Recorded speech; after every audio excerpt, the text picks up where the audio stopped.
كان الناس أمة واحدة فبعث الله النبيين مبشرين ومنذرين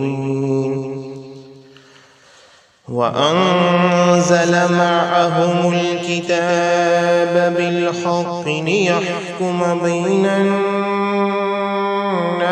فيما اختلفوا فيه وما اختلف فيه إلا الذين أوتوا من بعد ما جاءتهم البينات بغيا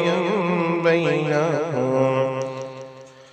فهدى الله الذين آمنوا لما اختلفوا فيه من الحق بإذنه والله يهدي من يشاء إلى صراط مستقيم أم حسبتم أن تدخلوا الجنة ولما يأتكم مثل الذين خلوا من قبلكم مستهم البأساء والضراء وزلزلوا حتى يقول الرسول والذين آمنوا معه متى نصر الله ألا إن نصر الله قريب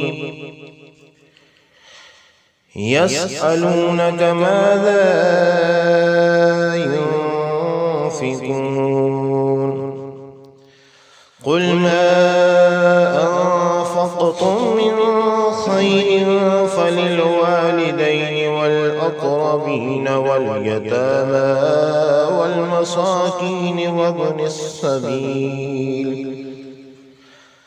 وما تفعلوا من خير فإن الله به عليم۔ ابتدا میں سب لوگ ایک ہی دین پر جمع تھے، پھر جب ان میں اختلافات رونما ہو گئے تو اللہ تعالیٰ نے بشارت دینے والے اور ڈر سنانے والے پیغمبروں کو بھیجا اور ان کے ساتھ حق پر مبنی کتاب اتاری تاکہ وہ لوگوں میں ان امور کا فیصلہ کر دے جن میں وہ اختلاف کرنے لگے تھے، اور اس میں اختلاف بھی فقط انہی لوگوں نے کیا جنہیں وہ کتاب دی گئی تھی، باوجود اس کے